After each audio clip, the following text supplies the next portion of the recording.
Hey everyone, welcome back to Hooked, the kayak angler's resource. Before we jump into some Hobie Fin Drives, we would love it if everyone would like, subscribe, and more importantly, drop us a comment. Your comments are what we base our content off, and that's what this show is all about. But we're going to jump kind of right into a podcast we recorded all about Hobies and Hobie Fin Drives, and we decided to break this episode into two different episodes because the Fin Drives are really what has made Hobie unique, and that's kind of their bread and butter and really what sets them apart. So let's get right into it.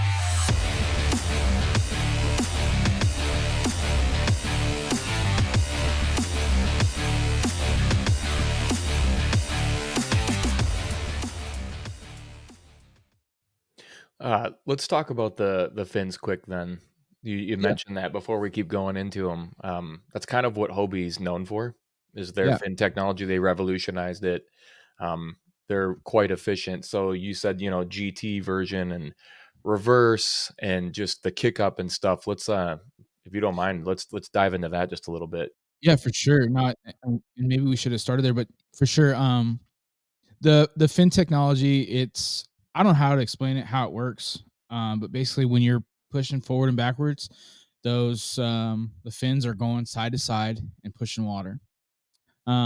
So they've come, they probably have 4 or 5 different drives now. Of course, they've on the very first few, they've let those patents elapse, and where other companies are like Van Hunks are making those, maybe not same quality, but kind of same design. But starting out with just with the Mirage Drive with the GT version, it's going to be shorter fins than the turbo fins, and when I say turbo fins, it gives you, I think it's another 2 inches worth of fins.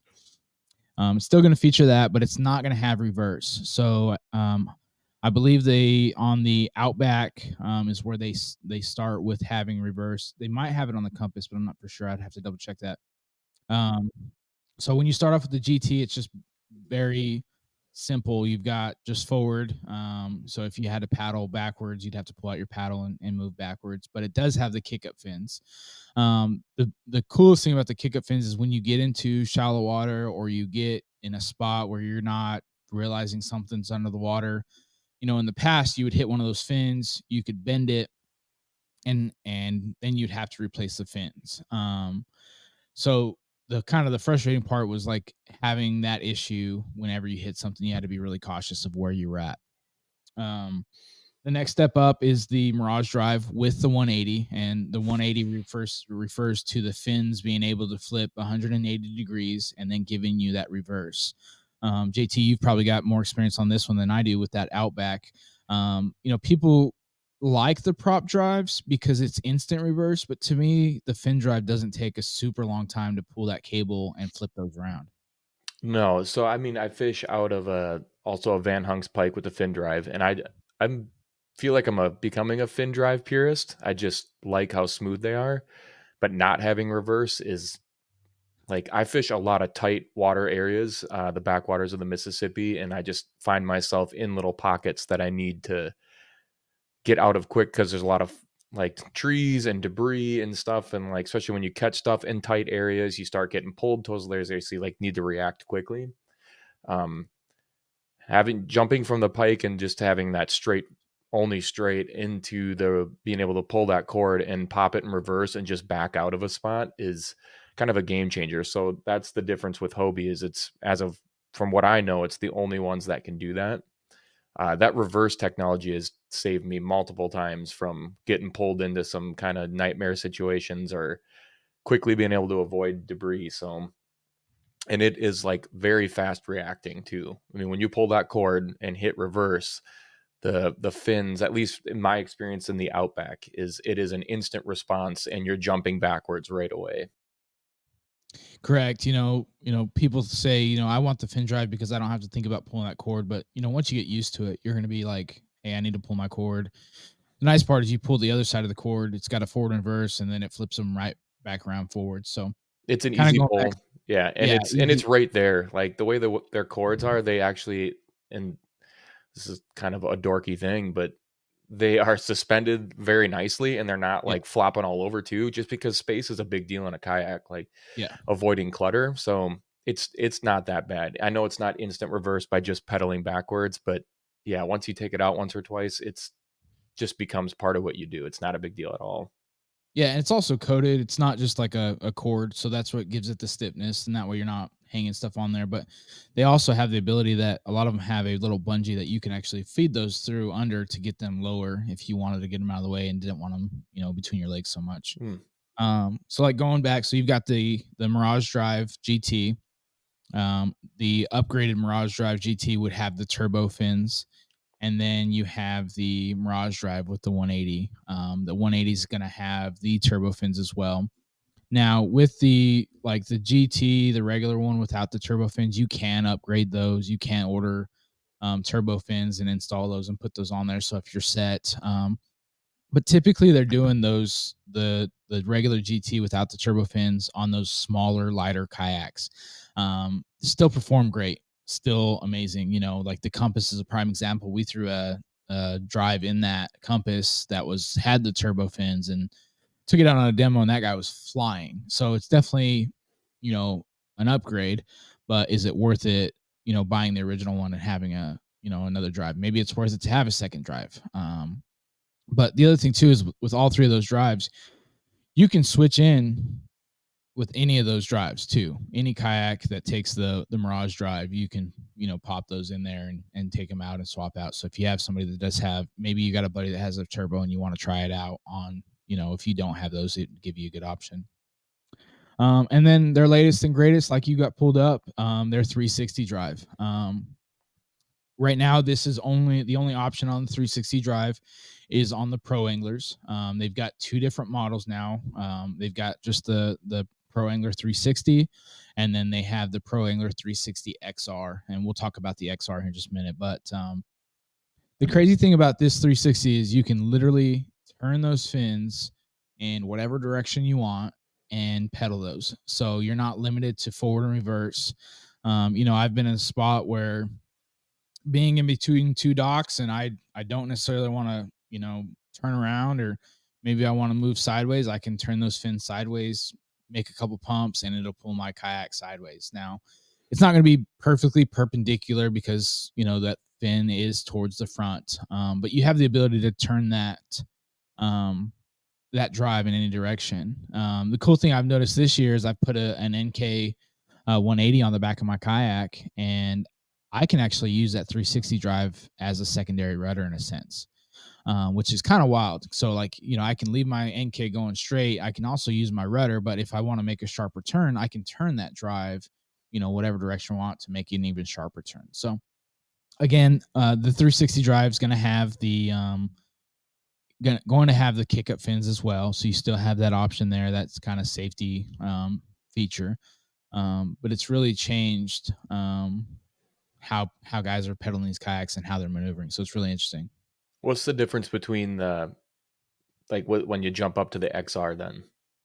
So Hobie from the actual drive from the steering handle, they've got a belt, and that belt pulls it pulls a little spindle, or what do you want to call it, a gear, and then that gear is what turns the 360 drive. Now, to adjust that, you have to get an Allen, you have to get in there, you have to either tighten it or loosen it, because what happens over time is that rubber um, pulley that basically it either stretches out, it condenses, all that stuff. Now, it's not something that you have to do every time you go out on the water, but over time you're going to notice that you're going to get some play or slop in that handle turning that 360 drive.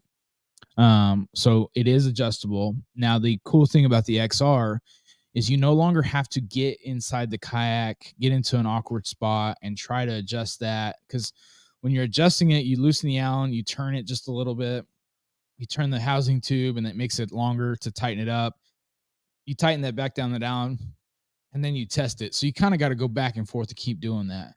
Now with the XR, you can do that on the water. You don't have to be like, if you did it on the water with the previous 360, it's one of those things that's kind of a pain. So like if it was like, tournament day, or you got really far away from wherever you're, fishing or recreational kayaking or whatever, it kind of could be a pain. It kind of can, be frustrating. So the cool thing with the XR is they've integrated an adjustment that you can do that's on top of the kayak, that's next to the 360 drive, that you can adjust real time. So, if you're familiar with the BOA system on the seat and on the cables for the rudder, you've got that BOA system that can adjust the tension for those cables. Kind of same thing. Those cables, stretch and expand over time. You've got the same ability to do that with their BOA system with the XR. So it's really made it more convenient for people to get that 360, smooth and dialed in. Nice. Anything that can improve simplicity and on the fly. Because Yeah, just trying to do anything, it's funny. We get a lot of comments, right? Like, well, just buy a boat. But, kayaks are just different. But yeah, the disadvantages are like space and yeah, like you just got to be more precise in everything you do. So, any yeah. company or technology that makes things easier and more on the fly is very much appreciated. Yeah, for sure. And the tough part is like, it's still new technology. It's 4 or 5 years old. So it's not like they've, mastered it yet. So they're always trying to tweak stuff, move stuff. And we saw that with some of the original 360 drives. Guys were, I mean, the bearings were literally falling out of their drive, and like there's no way to put them back in and get it back installed without taking that drive completely apart. So, kudos to Hobie for getting back with people and taking care of all that. But still, it's still new technology, still whatnot. But everything I've heard as far as the XR and guys that are in them, absolutely love that immediate adjustability. You can really dial that in and make it one more pleasurable time. I mean, if you're trying to quickly turn your 360 drive to maybe get out of a sticky situation, you want to make sure that is adjusted correctly. All right. Well, now that we got the drive, I mean, I feel like that was a good thing to just hammer down because that is Yeah, what makes Hobie unique, I think. And that's kind of what their bread and butter is that fin drive. correct. And like I said, they've got so many drives too that if you don't know, you don't know. Maybe you want to, like I said, maybe you get the Compass with the regular GT drive and you want the turbo fins, whether you upgrade those or maybe buy a second drive, you have that option. So it's pretty sweet to do that. Hey, thanks for tuning in, everybody. Checking out the Hobie Fin Drives. Next week, we will be talking about more of the lineup from the Hobie Kayak actual models. So now you'll have a little bit better of an idea of what we're talking about when we start talking about what drives come with those Hobie Kayaks. So we would appreciate it if you guys liked and subscribed. And again, just drop us some comments, ask questions. That's what we're here for. We're all about being a resource. And you can also jump on our forum, Hooked, the Kayak Anglers Resource Forum. There are tons of great resources, whether it's looking to build a trailer or adding a motor to your kayak or electronics or just a little DIY thing. So jump on there and ask questions and learn from fellow anglers, and we appreciate it. We'll catch you next week with the whole episode on Hobie lineups.